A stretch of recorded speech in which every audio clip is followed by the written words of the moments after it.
Ito siya guys, nectarine ko. Ang daming bunga. So itong puno niya, lalagyan ko ng panangga para sa mga langgam. Para hindi nila kainin ang prutas ng aking nectarine. So ito, para hindi sila makaakyat, lalagyan ko nito guys.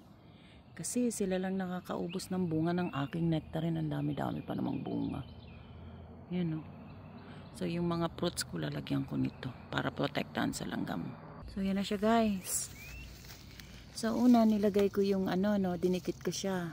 Tapos naglagay ako ng pabaliktad kung saan yung sticky ay nasa labas Yan para hindi aakyat yung langgam guys, para kainin ng aking mga prutas. Ayan. Dami pa namang bunga. Ganito rin ang gagawin ko sa pomegranate ko. Lalagyan ko rin ng panangga sa langgam. Dami ring bunga.